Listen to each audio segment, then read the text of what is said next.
We're going to start filling up our mold with a nice base layer before we add our filling, just so that we don't have the filling showing through the front and we get the pattern of the chocolate bar.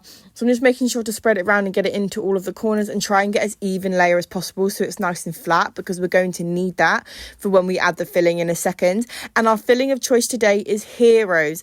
These are an absolute cult classic, especially around Christmas time.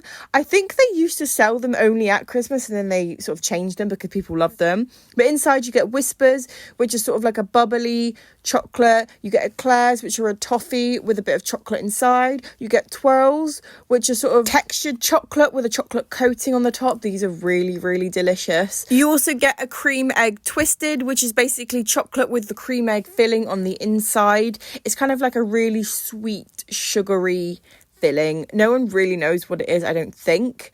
We also get the classic Dairy Milk, which is just the chocolate in sort of a solid cube. This is absolutely delicious. It's just so good. You get a Dinky Decker, which is basically a small version of a double decker, which is sort of crispy pieces and chocolate, and I think there's caramel. I'm not too sure. I've not really had those that often. You get a Fudge, which is a piece of fudge covered in chocolate. These are an absolute classic.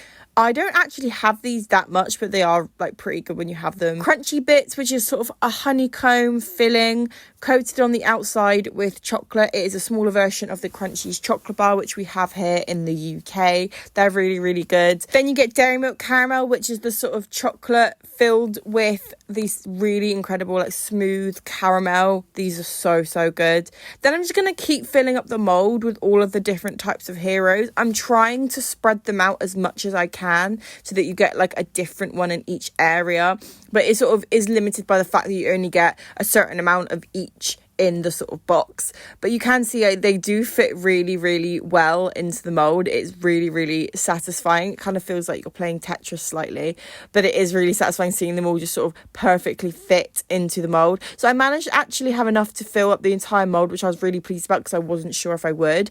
But like, look at the texture. I feel like this is gonna look so cool when we cut into it. I'm going to use some more milk chocolate to seal this all in, just so that all of the Heroes don't move around and they stay in place, and we get a nice even layer of chocolate in each bite. This is going to be very, very chocolatey when you try it, but I think it will taste really, really good. I'm going to shake it to get all the air bubbles out and to make the chocolate settle. Then I'm just going to decorate it with two of the leftover Heroes that I had. So it was the Dinky Decker and the Cadbury Caramel. And then I'm going to use some more milk chocolate to add a pattern onto the top, just to finish it off and make it have like a really nice pattern to it. And I think it ended up looking really, really good. But we need to put it in the fridge to set, come back for the taste test.